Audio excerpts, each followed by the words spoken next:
Hello and welcome to the Random Thought Show. My name's Jacob Tober. And my name's Darren McInnes. On the show, we talk about anything and everything in fitness, high performance, and health. Hello and welcome back to another episode of the Random Thought Show. Hi, guys. I'm joined by Darren again. He's back and he wants to discuss Pat's idea and put the coaches in there. Let's put the coaches in their place, I think, is what we're really going to do here. No, I think that sounds a bit harsh. First things first. Before we even get to that, there's been a lot of questions on social media about what museum I went to in St. Petersburg. Oh, really? Okay. Not really. It was the Hermitage. Because it was annoying me we were talking about the day off with the Rangers. That was a few episodes ago. Hermitage. Hermitage was amazing. Cool. Yeah. Anyway, back to it. So I think in terms of the sprint race, did we even mention that Jerome Lugo? No. I think we filmed that Pat and I filmed that on a Wednesday morning, and then I believe Jem was in that Thursday night, and I was like, coaches, come on, yeah, we're like a store gift level runner, and we think we could stand a chance. No, we get smoked. But it has been a good catalyst. It's had me thinking about why we enjoy training sprinters so much and what you've got to do, because they are an interesting problem to solve. Making the bulletproof sprinter, there's a lot to do there. Yeah, track and field sprinting is a different thing to helping a basketball or a netball be able to sprint. There's more parts to the puzzle, and it's a more complex piece. So there's some stuff to dive into. It seems like it's just run really fast in a straight line. It's like, no, there's a lot going on. And I think probably the first place to start is the fact that because we think about 100 metres and it's like, that's a short distance because it sounds like not very long. It's the shortest distance you're going to run in track and field at an Olympics. People can kick a football 70 metres. They're like, it's not more than that. But it's way longer than you run at top speed in any team sport. You just don't run for that fast at those velocities. So the velocities you're getting to are quite different. And those velocities put an enormous stress on the body. And you're just opening up the hips a lot more. I think that's a really important thing in terms of quad issues as well, and hip flexors, and it's just hamstrings. There's a lot of speed and a lot of opening up going on. So where do you want to start with talking about it? Should we talk about the end point? Like what do we want to begin with the end in mind? Or should we continue on with that delineation? I think we should continue on with that separation between team sport running and field sport, which brings up the idea of acceleration mechanics versus top speed mechanics. Nice. Yeah, let's do that. Because so first of all, they are completely different things. Yeah. Teaching someone to run 0 to 10 is very different from teaching someone to do a flying 30. Which is less obvious. Like, it's really obvious that jogging is different to sprinting. But I think it's less obvious to people that acceleration is just as different to sprinting, to top speed, as jogging is to sprinting. It's quite a different shape. And you can be quite good at one and terrible at the other. And training one doesn't necessarily correlate to improvements at the other. Do you know my pet hate? It's people spending inordinate amount of time on top speed mechanics in field sports. For basketballers, 16 metres foul into foul line, and they are working on their turnover rate and all that sort of stuff. You might get a step in at top speed. So take the basketball example as a classic one, because unlike netball and volleyball, they actually go the entire length. All 10 players will go the entire length of the court. Yeah, well, they should. They should. most of them in most situations in a high level will do that.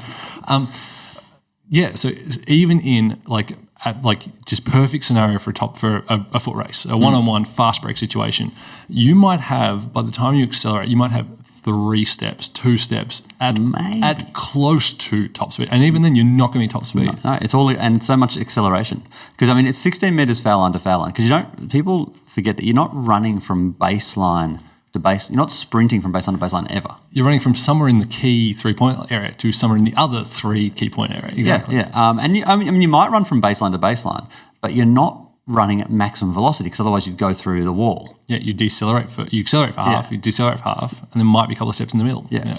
And that drives me crazy. It's like you really want to have great technique, because it's an opportunity to get an advantage. So if you can run faster, that's huge, because you can get out on the break more. Or you can run at the same pace with greater efficiency, and therefore it's less effort, so you've got more energy to play D or offense when you arrive there. So you become fitter for having not done any conditioning work. Yeah, it's the instant fitness improvement you can get from technique. So all super important, but the top speed stuff's almost irrelevant. I think it's nice to do a little bit of it so you can got that feeling of lightness. I think that's an important thing for athletes to have in their sort of their movement literacy. And it will also, that top speed stuff will correlate to their effortless running. That sort of cruising speed that a lot of team sports do, that like sprinting, it's like flat out. But in team sport, there's a lot of cruising speeds, particularly in sports like soccer and football, where you're just running to fill gaps or to create positions. And like on a football field, you will spend some time at top speed because you've now got more space compared to a basketball court to run. And if you can cruise beautifully rather than cruise ugly, that can make a really big difference. We're talking 10, 15, 20% economy improvements, which is going to relate to VO2, which means more effort when the contest arrives, all those kind of things. Yeah. But I kind of feel like in team sports, so yes, it's important, yes, it should be there, but I kind of feel like once you've achieved that knack of the effortless running, it's not a great place to invest more. You're over-investing your time. You know, it's an overspend. Exactly. Whereas it's almost like you can never have too much acceleration. Yeah. You know? Exactly. And so before we go to acceleration, let's go to a acceleration pro tip. Nice. And then we'll come down, we'll break down acceleration before then going back into top speed, I think. Sounds good. Nice. It's Jacob here with your Iron Edge Pro Tip.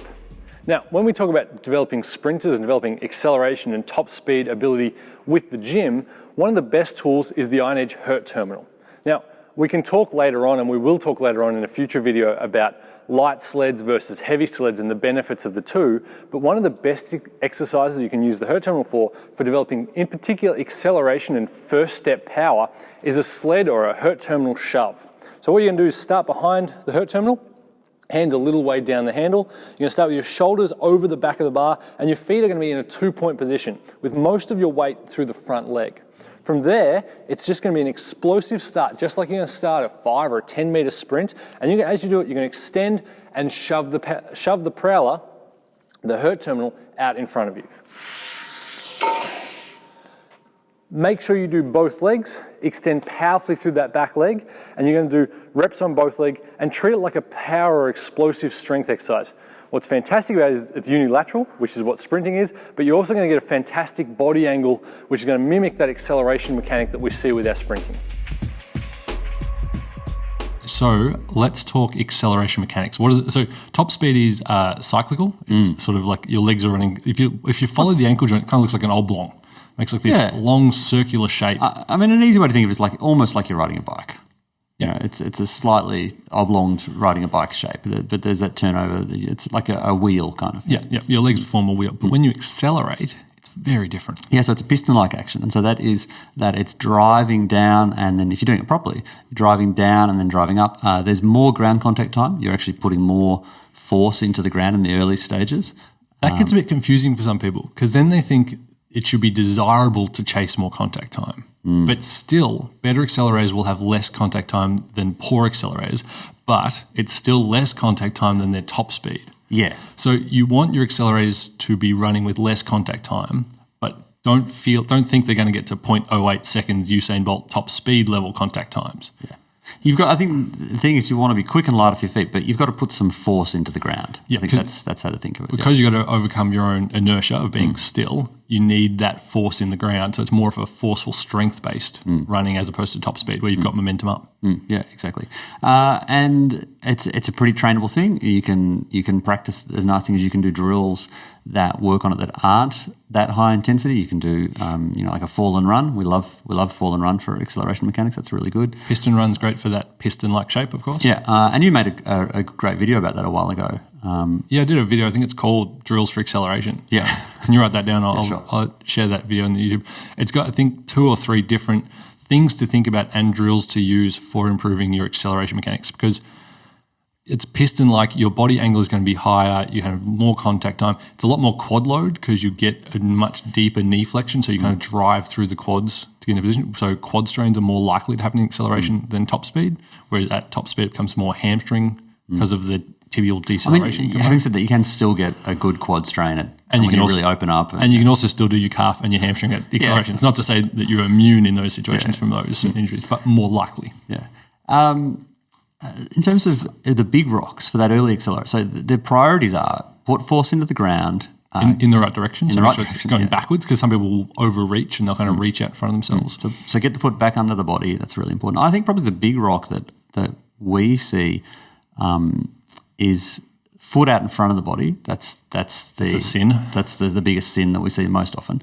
And then it is foot position. So it's rather foot position is whether it's in front of the body or underneath. And I suppose foot attitude, like the angle of your foot. Yeah. Angle, So being dorsiflexed. Yeah. So you see a lot of people who are a surprising amount of court sports people who are heel striking, which still blows my mind. Which, when you're cruising, it's neither here nor there. Yeah. If you've got a light heel strike, it's not the end of the world. Yeah. But if you're running to accelerate, so going from 0 meters a second up to 7 or 8 meters per second, every heel strike is like just tapping the brake. It's like you're running with the accelerator, and then the other foot is just tapping the brake every now and again. Because you're constantly decelerating, then having to re-accelerate, then to every step. It's crazy. And it's going to increase that contact time. When you go from acceleration to top speed, the goal should be for longer contact time, like we mentioned, but then the contact times get shorter and shorter and shorter as you build momentum. But the heel strike just keeps the contact times up. And you just have to muscle your way through. It's such effortful running.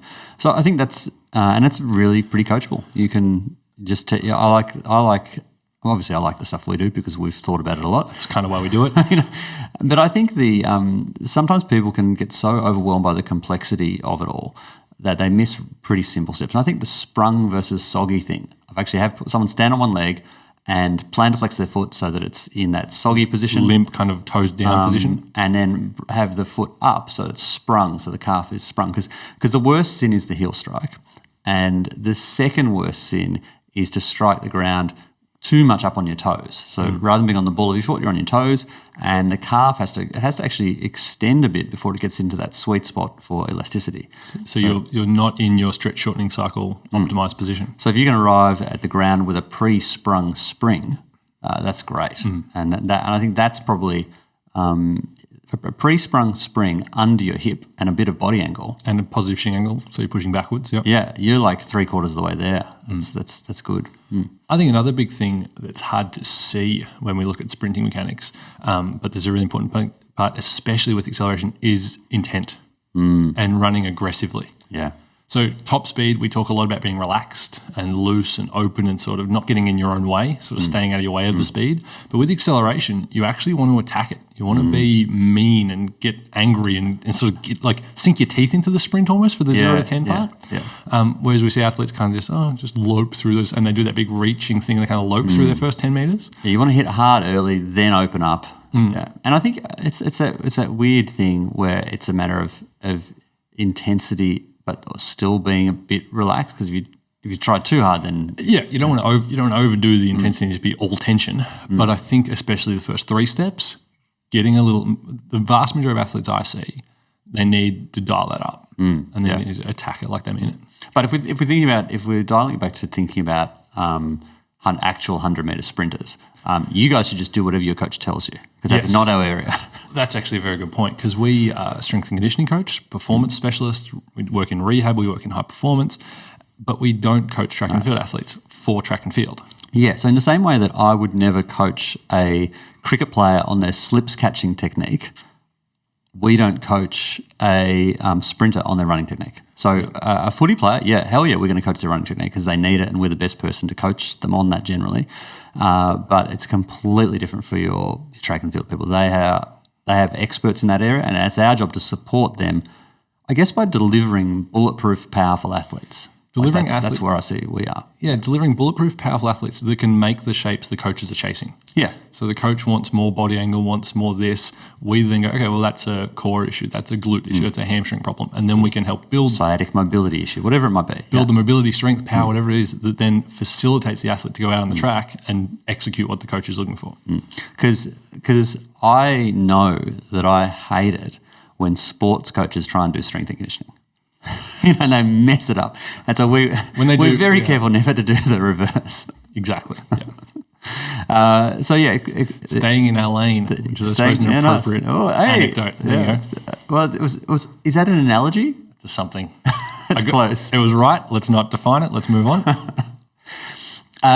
So supporting acceleration mechanics, we need to have should we do, that's acceleration. Let's talk top speed, and then we can circle around and talk about the actual physiological mobility, strength, and power put it all together for the 100-meter sprinter. Yeah. Okay. So moving out of the acceleration phase, then you've got top speed. Which is it's not like a on-off switch, not like that's acceleration. It's a gradual thing. It's a transition. Kind of acceleration, lesser acceleration, building to top speed. You've got some momentum. Then speed maintenance kind of thing. So there's phases. Yeah. And the priorities do shift in that now all of a sudden it's about that lightness on the feet. It's about that smoothness, staying relaxed. A common myth, and this is if you ask a lot of people, why do sprinters run with their hands not clenched? Really common people say, it's for the aerodynamics. And no, it's not. Yeah. Otherwise, none of them would have dreadlocks and all kinds of stuff going on. All sorts of stuff, chains and all sorts of things. No, it's for a really important thing, which is staying relaxed through the shoulders, because there is a direct relationship with your ability to stay relaxed while running and your ability to stay unhurt and win races. Because if when you're accelerating, your intent is to overcome inertia and create momentum at top speed. You're at top speed, so there's no more acceleration. So there's no more effort to be put in. It's staying out of your own way. Stay relaxed, and that's why being able to compete really well in the big events. Sometimes you can have sprinters that are really great sprinters, but on the big stage they get over-aroused, over-adrenalized, and they do tighten up a little bit. And it's very common that in the month leading into big competitions that people will break down with injuries, because I think they are starting to tighten up a little bit in anticipation even. Yeah, and they start trying to do too much. I think, it's a gross generalisation, but I do think it's interesting that one of the most, I think if not the most overrepresented nation in sprinting success is Jamaica. And their key cultural characteristic is they are a pretty relaxed country. The home of reggae. They are chilled out people, yeah. And I think that ability to the ability to work hard but also be kind of chilled out about it, I do think that's part of the equation for them. Well, that comes to sprint training in general in terms of programming and periodization and stuff.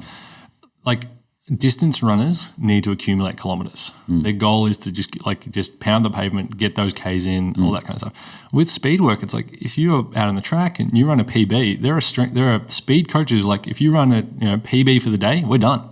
Yeah, well, Charlie Francis was famous for that. He was like, anytime you run a PB, that means training's over because you've just done, you've done the best. What are you going to do that's going to be better than that? Probably nothing. You're probably going to get hurt. You've just run the fastest you've ever run. For that distance, for those sets of reps, whatever it is, and we're done. Yeah, I love that too. In that what it does is it taps into. There's a psychology. So there's a very intelligent physiology argument to it, because what you're doing is it's less is more, high quality, and it's brilliant from all those points of view in terms of not risking injury. Neural power training in terms of quality over quantity. Yeah, so it's brilliant for that. But from a psychological point of view, I really like it too, because it's giving you a wonderful reward. Like you hit that PB. Training's done. Yeah, like that's high fives all around. Let's go. Because the session could be 6 sprints and sweet. That's it. You smashed it. Yeah. So I think that's pretty cool. So in terms of the priorities, it's lightness. It's for top speed. Back to top speed. It's that turnover and it's that effortless running. Short contact times on your staying midfoot. Relaxed. Yep. And then loose, open, away you go. So.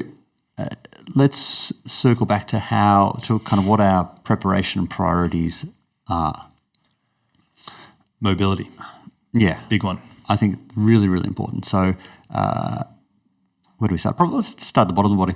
I don't know. Let's start at the middle. Well, let's talk big picture. So mobility, people can foo-foo a bit, whatever. It just takes care of itself. But if you are restricted in a certain point, if you have... And this comes back to that whole postural correctives thing that we talked about ages ago. But if you're restricted somewhere in the body... Was it about 5 episodes ago? Oh, more like 10. It was early in season 2. Well, ages ago is not so much anymore because we're doing 2 a week. So it's only 3 weeks. So 3 weeks, 6 episodes, something like that. Anyway, but the concept of if you're tight somewhere where you shouldn't be, when you're sprinting, you've got constant switching.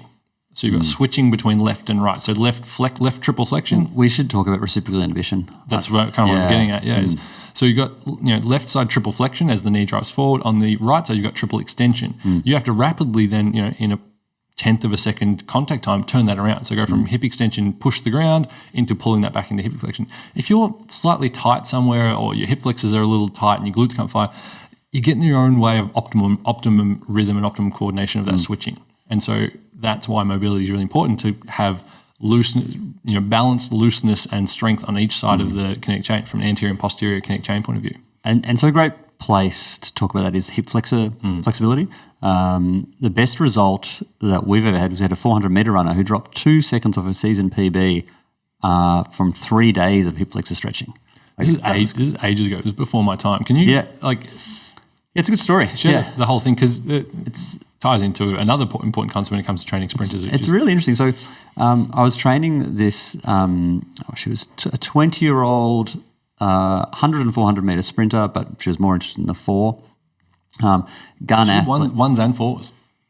1s, 2s, 4s. She could do a bit of a multi. Right. But 4 was where she was at her best. And she came along to see me and just wanted to get faster. And she, great athlete. So, really strong glutes, hamstring flexibility, like that of a dancer, like really, really good. 6-pack, shredded. Like, she was just your prototypical. You looked at her and you were like, oh, you are totally a sprinter. There's no question about it. There's no question about it. But what was interesting is when I did the assessment, we do a modified Thomas test as one of our tests, which is where you're lying on a bench and you pull one knee towards yourself and you let the other one drop if you're lying on your back, and it shows you if someone's got tight hip flexors. So she had 10 out of 10 flexibility for the hamstrings, because she did a lot of that, because that was rated as, in the community, in track and field, it's rated as being really important, so she did a lot of that. But she was like a 2 out of 10 for hip flexors. She was crazy tight. And it was interesting because what she'd been doing is it was coming out of winter, and she didn't like running out in the cold. So she'd been doing 2 months of non-stop treadmill running. And treadmill running can She hadn't been running for 60 days straight on. It wasn't non-stop for 2 months. She'd been exclusively...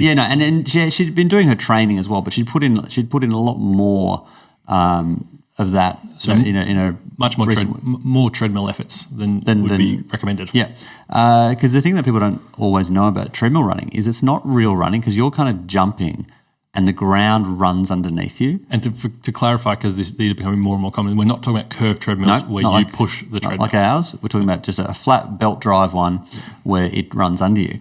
And what happens is every step you take, you're not really activating the glutes. You're not really pushing the belt away. Yeah.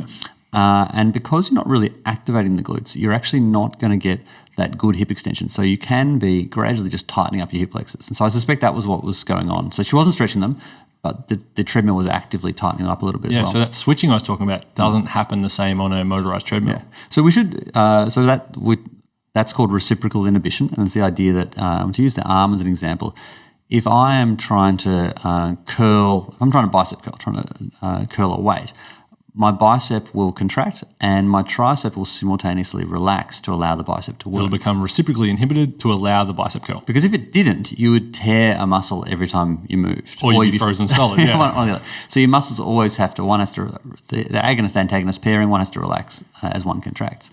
And so the pairing is really important at the hips, which is the hip flexor and quad being paired to the glutes. Yep. And so if you're, and it can work in a short term like with a bicep curl, but it also in the hip flexor situation, and like with this 400-meter runner, what happens is it becomes a chronic thing where the hip flexors are chronically tight, so the glutes are chronically inhibited, and you don't get that relationship between them, and so you get anteriorly sort of tightened. And it's a multifactorial problem, because the tightness means there's reciprocal inhibition is going on. Also, there's an increased anterior pelvic tilt, which means you're tilting over like a duck. And you're jamming up your lower back and further switching off your glutes. And your glutes and then your hamstrings are getting actually further stretched out. So they're now in a position of kind of biomechanical advantage to have to work when you run. Which we don't want them to work, because we want the glutes to do the hip extension. We still want hammies there and doing their job, but not doing someone else's, not doing glutes job for it. Because they have to pick up the glutes load because the glutes become inhibited. So it's this whole vicious storm of things. It's a whole thing, yeah. So anyway, I saw her on the Friday. She raced on the Sunday.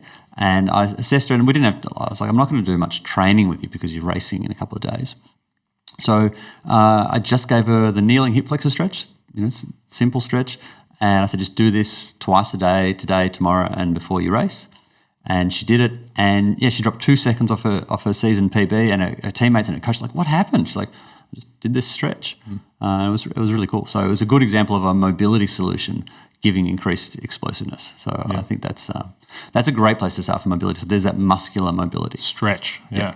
And then I think it's probably good to talk sort of about all three types of mobility. Then there is going to be just that joint mobility, which is more the true technical definition of mobility. Yeah, we're kind of throwing them all in. Technically, what we just talked about then was flexibility, muscular range of motion. But I just chuck them in. It's such a thing as we talk mobility / flexibility. Yeah.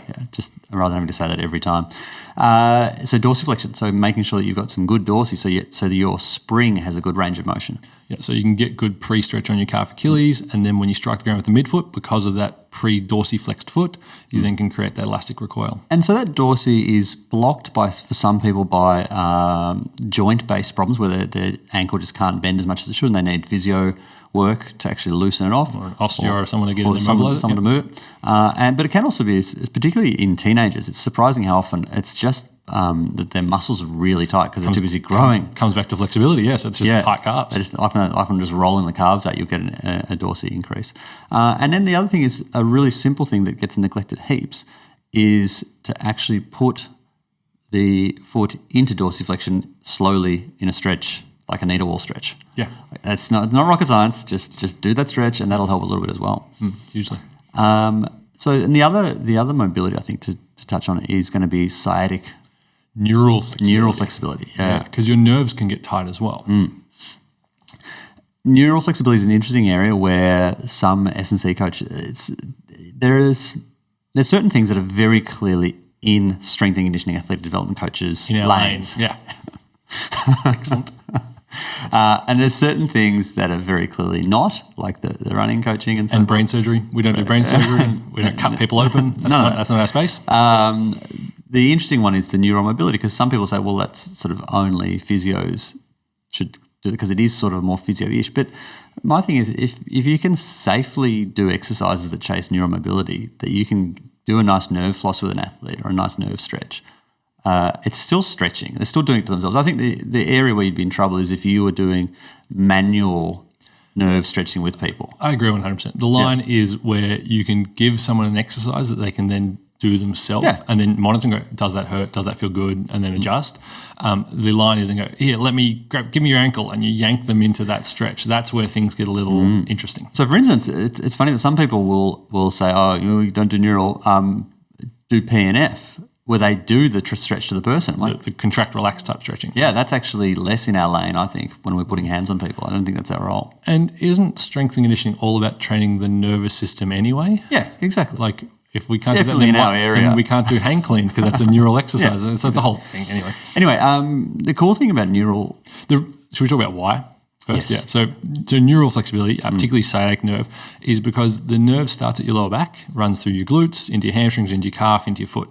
If it gets wound up at any point in there, that same nerve... If you get some adhesions, if it's not moving through the tissues well. Yep. Particularly piriformis in your glute, it can get kind of... Because it's something like 50% of the population, the sciatic nerve passes through the piriformis. As opposed to under or over it. Yes, it can actually go literally in the muscle. Through the muscle. And so if you have a tight, inhibited, trigger point laden piriformis, that's going to jam up your sciatic nerve, which is going to inhibit and interrupt neural flow, which is therefore going to interrupt and cause problems from a hamstring activation point of view, calf activation point of view. Give you tightness. So either tightness or can lead to hamstring tears because the hamstring's not activating properly at length. So tightness, inhibition, hamstring tears.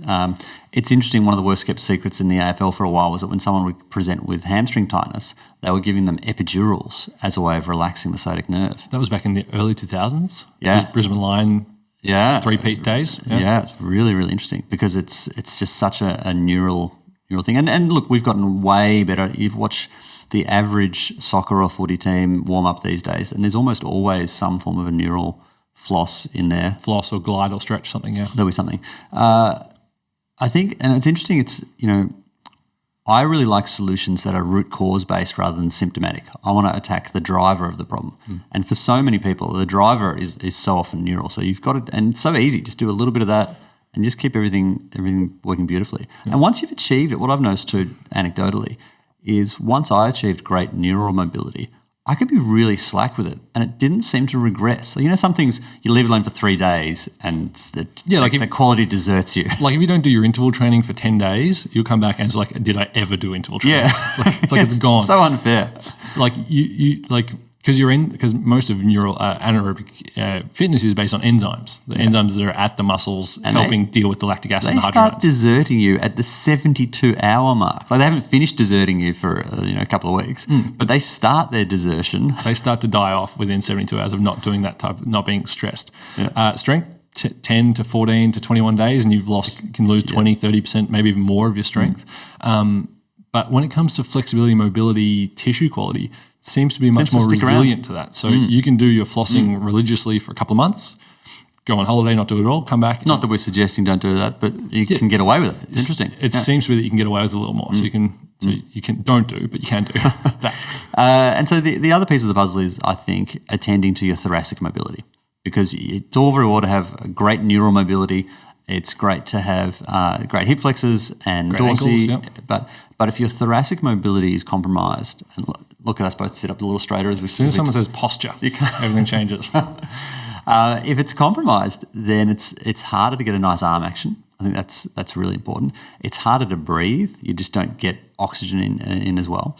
And also the lack of movement at your thoracic is going to predispose your lumbar spine to have too much compensatory mobility. So and it's just a good thing to have. It'll also affect that neural mobility because your central nervous system, your spinal cord, goes through that thoracic. If it's slouched, it's going to be pre-stretched before it even reaches the sciatic nerve. And for some reason, I don't know why, but I remember a very smart physio telling me that the thoracic tightness had more of an impact on calf tightness. Don't know why, but yeah, it's a thing. Effectively winding up that neural tissue and fascial tissue as well. It's kind of the end point. That's why it's all connected. Yeah, interesting stuff. So, yeah, you want to attend to that. And the cool thing is that stuff's really quick. So some cat camels, some foam rolling, some cat camels, a bit of nerve floss, a bit of a hip flexor stretch, a bit of dorsey. It's 3 minutes a day. It's not a lot of work. Yeah, really quick. But it's a lead domino. Like it really has a lot of impact. So assuming you've attended to that. Flexibility and mobility, yeah. I think it's then going to be the usual suspects of your fundamentals of activation. So we've talked about activation before, but very quickly the importance is we want the glutes to be really firing well. We want them to be the dominant partner in the hip extension project. And so you want to make sure you're attending to that. And you want to make sure you're attending to your deep system, as always, so transverse abdominis, pelvic floor, multifidus, getting those guys going. And so we've talked about that in the past before. So that's enough. I don't think we need to dive in. Spot on. Activation, what that is, though, is really that is low-level strength, which is going to be the next thing. It's the building block for the strength. Activation is really just strength and body weight control, whereas strength is about moving heavy stuff. So let's talk about strength for resilience first, and then that can sort of flow into strength for performance, because there are a couple of specific tissue adaptations that we're chasing. Can we go the other way? Sure. Can we talk about the fun stuff first? All right. So we talk. Have your dessert before you veggies. I want dessert first. So if you think about sprinting, top speed or acceleration, the goal is to create as much force in the right direction in the shortest time possible. Yep. Shorter contact time, more force will send you further with each stride. You will fly forward. You'll spend less time on the ground, and therefore you'll beat your opponent because you'll only take 42 steps for the 100, they'll take 44, and you'll do them with 100th of a second less per contact time. You'll win by, it's just a maths equation. That's all it is. Yeah. So you can either shorten up your contact time by being more reactive, more elastic, but the biggest missing piece, particularly for junior athletes and sub-elite athletes who haven't done this stuff for a time, is how much force you can put in the ground in the contact time. Because if you're anywhere in sprinting in the junior setting, you are springy. The springy bucket is pretty full. The reason you have continued sprinting is because you like being springy and you're good at it. You've got great bounce, and you've done a fair bit of that. And that bucket's often overflowing because the thing that coaches love giving you is lots of plyos and sprinting. So that quality is well and truly good. But your strength bucket is often it's the other end of that empty. The other end of that force velocity curve where you need to. That's where you can get an edge and really get a leg up on the opponent. Yeah, there's a million great diagrams about surfing the force velocity curve, and I think track and field guys often don't surf it that well. They just camp out at one end, and they go from peak power, which is acceleration, is very much a peak power exercise, down to top velocity, which is what top speed sprinting is. But then doing a lot of work or enough. You don't have to do a lot of work. And the nice thing about what we'll talk about soon is, it's, like the dose, you don't have to do a huge amount of it to get really good results at that top end, that peak strength stuff. So you want to surf that curve. You want to hit every part of it. Yeah. Yeah, and the best way to do that is with your heavy compound exercises. Your squats, trap bar deadlifts, RDLs, push presses, hip thrusts for your horizontal vector in particular is fantastic. But yeah, getting under some bars and progressive overload with your weights. Although I would say when we're training sprinters, one of the things that we're maybe a little bit different is that we are much more judicious with our use of back squats. So for some people, if they're made everyone that we're training here, I'm looking at should you or shouldn't you be back squatting? Do you have the mobility? It's not like it's this automatic thing of like everyone back squats. Well, we do that. We do that for every exercise. Not everyone bench presses, for example. But I reckon I'm even more attuned. Like I'm even less likely to roll the dice on back squatting with a sprinter. Expand. Go a little more on that. Well, I think that you've got to be really mindful of the best way to mess them up is by doing something that's going to tighten the back up, mess up the SIJ, and then because in the course of their training week, they're getting that high velocity work in so much. If you mess them up, tighten them up, the sciatic nerve tightens up because they're not really designed to be squatting well. You can have really serious ramifications really easily. It's one of those things where you can snatch defeat from the jaws of victory. Everything can be going great, but one lift that just doesn't suit them, and you kind of try and put that square peg through a round hole. I think the consequences are more dire. You can put the square peg through a round hole for a basketball or a bit, and you'll actually probably get away with it 90% of the time. Not best, and it's not what we try and do, but I think it's more. You're on a finer tightrope with sprinters because they spend so much time at 10 meters per second, 11 meters per second. You're on a finer tightrope. Yeah. So those athletes just have to be a little more delicate in terms of not delicate's the wrong word again. You need to be strategic with your exercise selection to make sure you're doing the right stuff that feels good for them, allows them to go heavy because we want heavy weights to chase the neural adaptation to get more force production because you can't really do force production with activation exercises. It just doesn't work like that. But that's where things like the safety bar comes in, your sort of partial range stuff as well, doing shorter range, or the hip thrust as well. And so we will chase it if we can. We will chase that back squat if we can get it because it's great because you can really load up. You can get explosive on it. It's a great neural stimulus. It's a great musculoskeletal stimulus. It's just a good all-round bang for buck.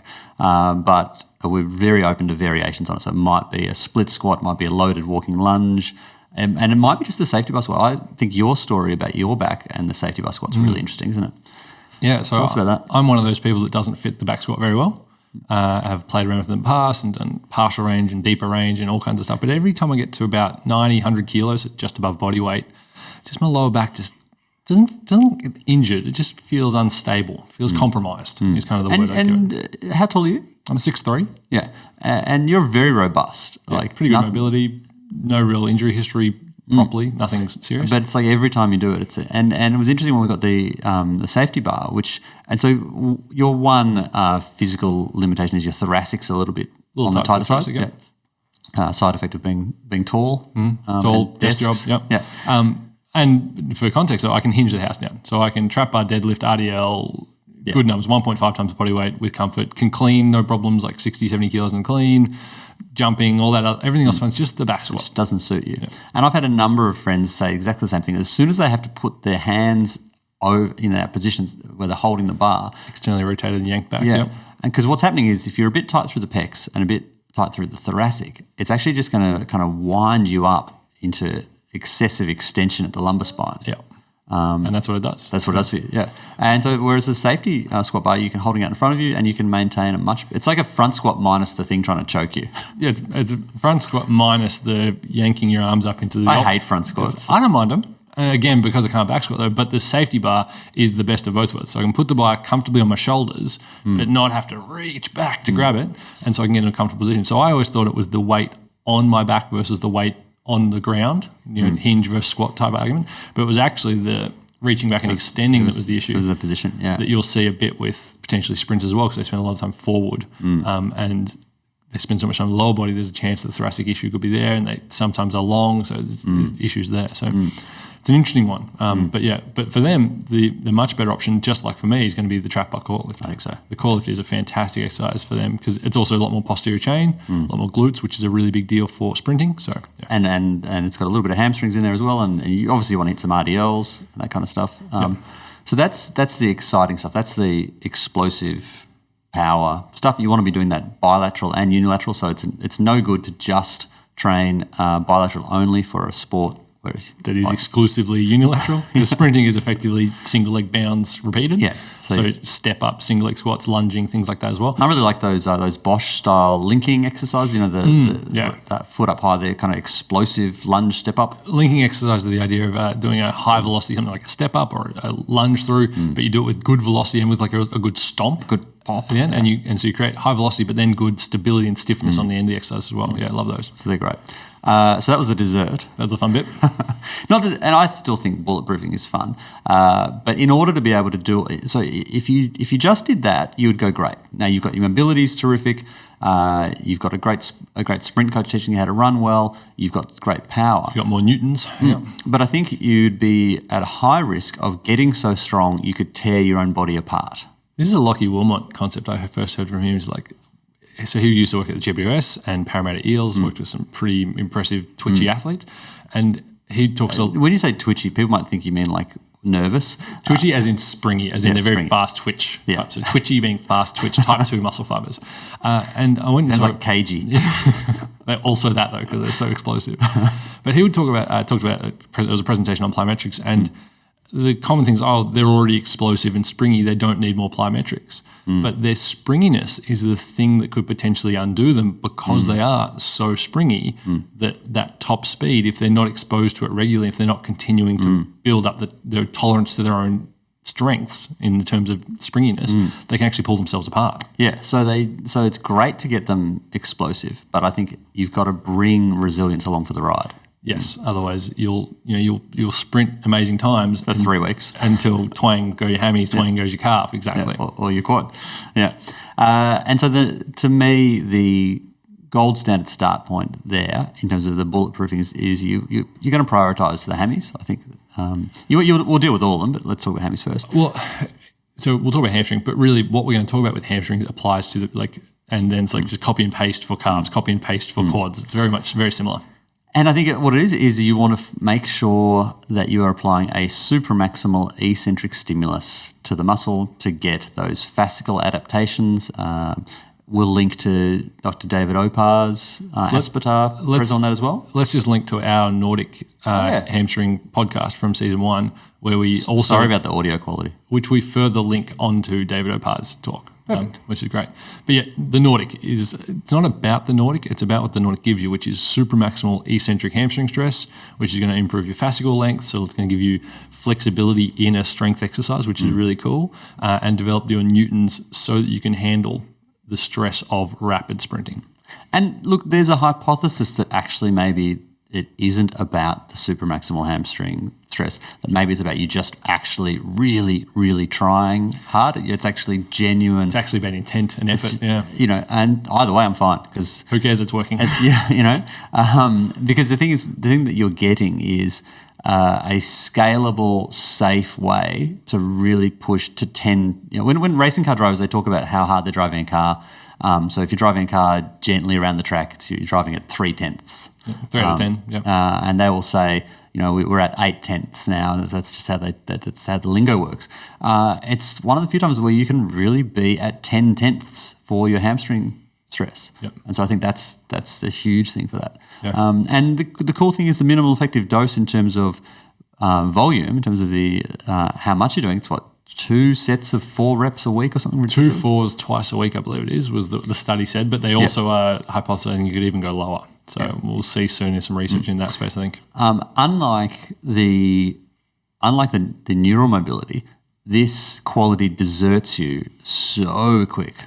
2 weeks. 2 weeks, it's gone. It's like you've not done it. It's like you never did it. Yeah. So you have to, even in season, you have to be doing your Nordics minimum once a week, ideally twice a week. Yeah. I think you just do a couple of reps twice a week. 2x4 twice a week in season is going to help maintain and gradually progress your hamstring resilience and strength to be able to handle that. Because when you're and hamstrings are particularly a problem at top speed, which is why you don't see them in basketball, but you do see them in track and field, and you do see them in football. There was one last week. One of the Phoenix players was missed with a hammy. Really? Yeah. Yeah. So it's not quite rare. Not that they don't happen, but it's much less rare, common. yeah. Because I've seen, I've had 2, and it was the same athlete that did CrossFit in 13 years of professional women's basketball, so 2 of them. Yeah, older athlete as well. So once you're over 25, you classify as old.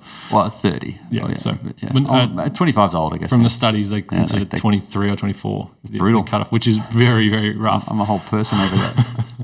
But yeah, so with top speed running, when you run, as you go through the cyclical nature, as you extend the leg rapidly to get back to the next ground strike, there's a rapid and very stressful load on that hamstring eccentrically. So building eccentric strength through things like the Nordic and single, 2 up, 1 down RDLs are really good as well, where you sort of go single leg down and then reset and do 2 legs on the way up. I think it's probably worth talking about that briefly, because one of the big issues is that by definition, so a lot of people will say, I'm working my hammies really hard, but by definition, if you can pick a weight up and put, like a deadlift, for instance, and put that weight back down, by definition, that weight, you are doing a sub-maximal eccentric stress, because we are around 30% stronger eccentrically than concentrically. So any weight you can pick up is now sub-maximal as you put it down. By definition, cannot be a supermaximal eccentric stress. So the Nordics are a great way of doing that, where you're just controlling it out. And a common mistake people make is that they will then think it's all about coming back up, but I don't care. Which we did for a bit. We did. Because we wanted athletes to work a little harder on the way down. But and look cool. It was very fun and cool. And someone got 13 Nordics all the way nose to cushion. Very impressive. Yeah. But what we're now doing is we're loading them with plates. So if you can get all the way out and touch your nose, grab a 5 kilo plate, do the same thing, and repeat. Yeah. And so, but one of the downsides of Nordics is that it is fairly distal in terms of the stimulus. You're not probably getting as much in the upper hamstring as you would like. And particularly for athletes starting, you don't get much length either as well. It's got short muscle length. And it doesn't match the mechanism of injury that well in terms of the body position. Yeah, and so it's interesting that it has these crosses against its name, but the studies keep coming back so strong because you're just attending to that key ingredient, which is just super maximal. And so I love the 2 up, 1 down on the landmine press. So you do a landmine RDL, we've got the landmine weight in one hand, and you lower down on one leg. And so landmine is that the iron edge name for that attachment? Torsionator. So landmine is the a generic name? Any exercise inside a torsionator is called a landmine something. Yeah. But the torsionator... It's just a universal bolt on a bracket attached to the end of a bar. Yeah, and so the torsionator is the one that we use and we love, and they've got a floor mount and a rack mounted version. But yeah, so you do one leg on the way down. You go all the way down till you hit the ground or hit a block, whatever. And then you reset with 2 legs to pick it up and go back up and repeat. And so you're doing weight so heavy on the way down that you physically couldn't pick it back up. Really important distinction that one of our coaches, Tennille, mentioned to me was that she's noticed that some people will do it at a weight that is still just sub-maximal on everything. Yeah. It's like, well, there's no point. Yeah, start there and get a feel for it, but you should quickly be getting up to 40, 50, 60 It's got to be a weight where you just could not physically do that, even particularly where you couldn't do that in a double leg RDL. Sorry, it's got to be a weight in excess of that which you could handle. And do it slowly as well, so you get good lengthening at time as well. Yeah. And so if you're doing those 2 things, I think that's a huge part of hamstring resilience. Then you might do some tantrums, high speed stuff. Yep. But if I think with tantrums, if you're sprinting regularly, you don't need them. I think you actually need the Nordic and you need the compound lifting strength more so than you need the velocity of the tantrum type exercise. The tantrum might be just if you're on holidays and you're unable to sprint, or you're coming back from an injury or something like that. Yeah. So I think tantrum is a lower priority for most healthy high-speed running athletes. So you do those things. You've attended to your flexibility. You've attended to the sciatic issue. You've got strong glutes, and you've now got really strong hammies all through the hamstring, not just one part. Yep, top and bottom. Then probably the next thing is quads. Quads and calves. Yeah. So with quads, I think some exposure to a thing like a walking lunge. Well, for starters, stretching the quad properly, because almost no one stretches their quad properly. So actually doing a decent wall-based quad stretch gently over time is going to be helpful. And then I think it's something like a walking lunge where you are exposing it, or a rear foot elevated split squat, just something where it's getting to a bit of load and range at the same time. Yeah, because you need to get it up into that 90-degree position where it's going to be at the top of the triple flexion, the anterior component of the gait cycle. Because with a back squat or a safety back squat, it's hard to get that depth while maintaining neutral spine. And also because it's bilateral, you're not going to stress it the same way. So getting some depth with something like a rear foot elevated split squat, a 90-degree top of the thigh parallel step up, something along those lines, reverse lunge, walking lunge, they're all going to be great. Doesn't have to, I don't reckon you need heaps of it. I reckon you can even get away with a couple of sets of it. 2 sets, 12. Yeah. And then a little pinch, assuming you have healthy, happy knees, a little pinch of reverse Nordics, I think is useful as well. They're awkward. I don't like them. They're awkward and we don't love doing them, but they are beneficial if you've had some form of quad history. And so reverse Nordic is, as the name implies, you're on your knees on a soft cushion and you're having to use the quads. Instead of going forwards and using the hammies to break you're having to use the quads. And you rock back to put your butt on your heels effectively. Yeah. I don't enjoy them at all, but I just do a little pinch of them. They do work, yeah, they're good, and they get a good length through the rec fem under stress. So so I think that's a couple of minutes of work. It's not a lot of work you've got to do there. And the something like walking lunge is a great thing to be doing anyway. And also interesting, one of our interns last night was doing. Riley was doing great walking lunges with the trap bar 2.0. Yeah, because he said he was able to load it up. He had a couple of plates on each side and it loaded up way more than you can with a dumbbell, and it looked great too. I was like, that's the unique offering for that. And then calves. Seated and standing. You hit the soleus and the gastroc. Soleus. No one can ever agree on the pronunciation of soleus or soleus. I change every second week. Tell about your story about the AFL conference when they were talking about how they basically had hamstrings solved. So AFL does a grand final symposium every year, which is fantastic. They present some research. They talk about a hot topic, like this year's was about women in footy and sort of psychology of women's football and stuff like that, which is really good. But a couple of years ago I went and a guy from La Trobe who was doing all the AFL research at the time sort of went through all the soft tissue stats for the last couple of years. And things are pretty flat. This is declining. This is going up. Calves are a little bit on the rise. And went in depth on hamstrings. Like we're doing this and we know that Nordics are doing this and neural flexibility and all these things. And then they went to quads and talked a little bit about quads. And then they got to calves and said, there seems to be an increase in the prevalence of calves. We're not sure why. And that was it. That was all they had on calves. So we seem to have locked down the mechanism and the training protocols on how to return and how to prevent hamstrings, and quads seem to be pretty well handled, and calves are just like, watch this space. It's just an empty vessel. And it's interesting how many of the footy teams don't have a proper seated calf setup. They'll use a Smith machine with a cushion on it, or they'll do some other sort of jury rigged sort of system thing. Yeah. I love, like, if we had the space, I would have at least 3 seated calves here. And the thing is, they don't have much of a they don't take up much footprint. Yeah. And the reason the seated calf is nice is because with a standing calf, your gastroc is going to do most of the work because gastroc's a biarticular muscle. So when you go straight leg, gastroc's in a position to work harder, which we want. So definitely be doing your straight legs. But a lot of people will argue in favour of the bent leg calf raise for your soleus, but you just can't get enough load on your soleus as you do in a seated calf. Well, you just can't. And also, you've reminded me, the other thing is, when we think about high velocity work, tendon stiffness comes into it. And so if you want to really build an incredibly bulletproof, stiff, strong spring in that Achilles, you can't go past a good heavy seated calf raise. So where you can get like a super maximal isometric, where you're just loading and you're getting that 10/10 level effort. Hard to do super maximal eccentrics on the calf raise just because you just set up logistics, but doing an absolutely maximal isometric is the next best thing. Yeah. Developing that stiffness, developing the soleus, and also developing strength through your foot intrinsics, through flexor hallucis longus and all those guys. It's funny. It's funny you should say that. We hosted an event this weekend. The Bridge the Gap podiatry group were here on Saturday doing the level 0 ASCA strength and conditioning. Level 1? No, level 0. Level 0. Yep. And it was a great event. I've never hung out with so many podiatrists at once, and it was really cool. Very receptive, interested, smart people, and the event was great.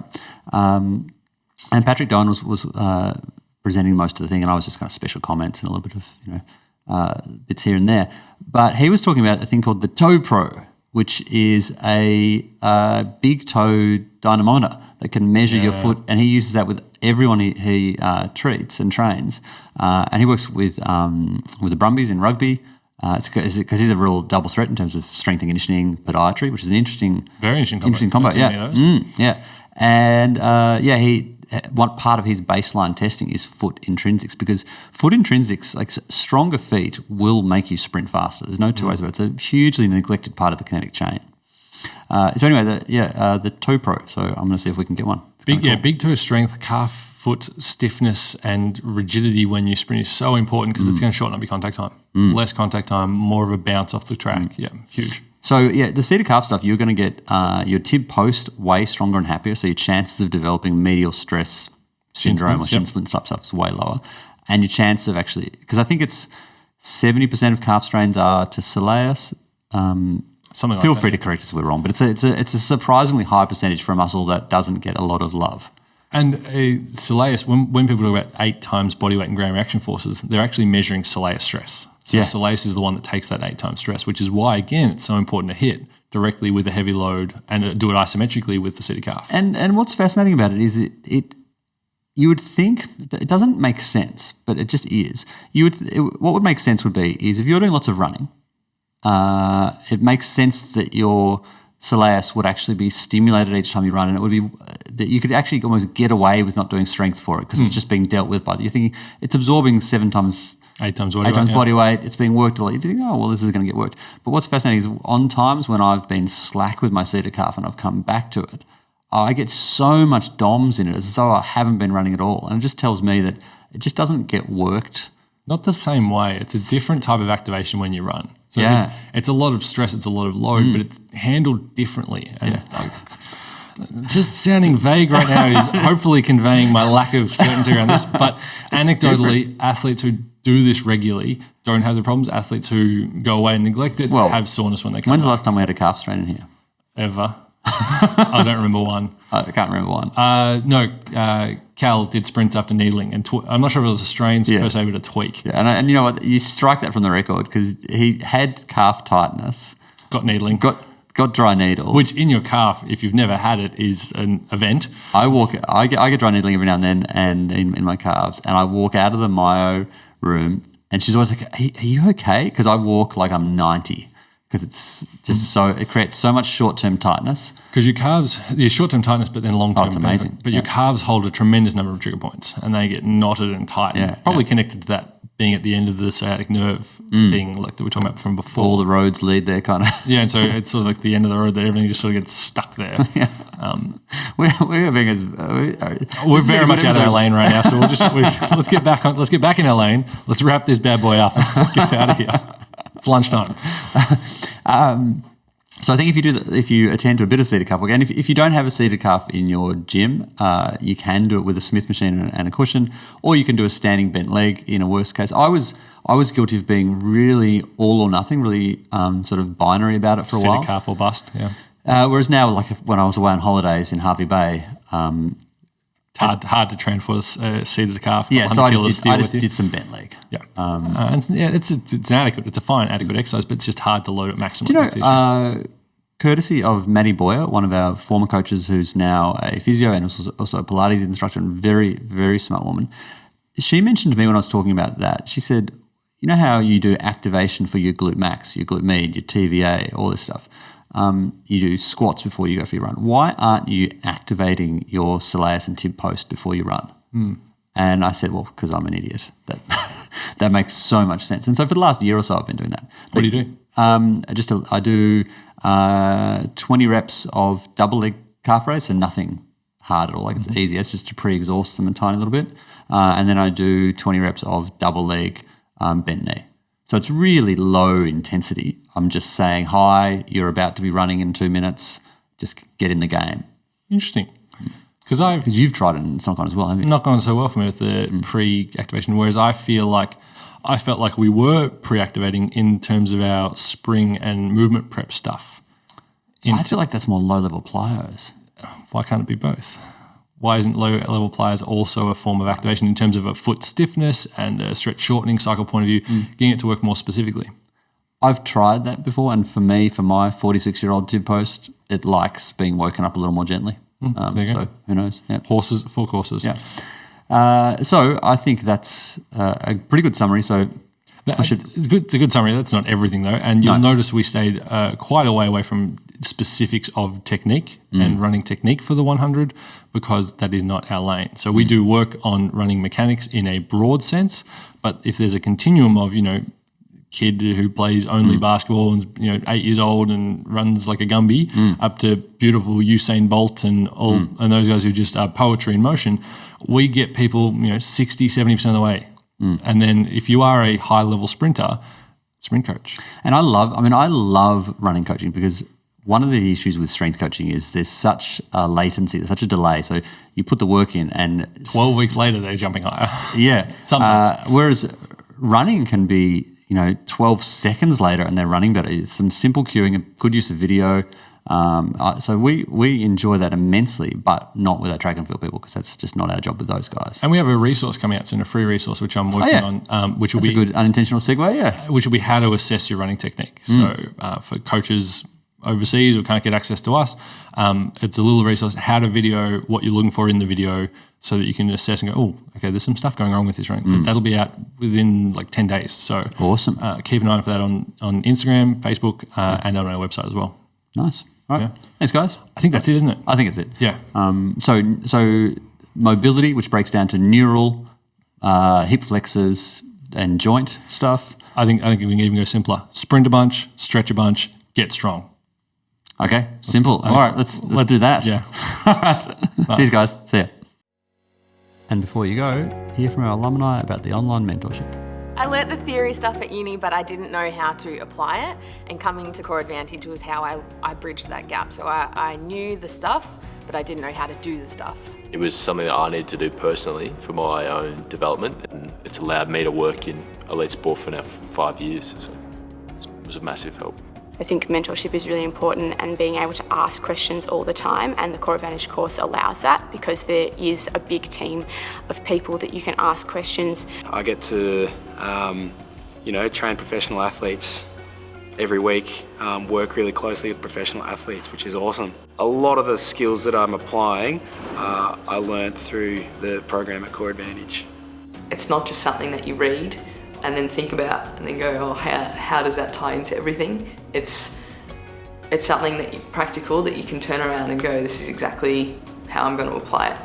And the concepts that you learn help you as a coach, as a professional, as a person. Yeah, it's awesome. Definitely go and do it.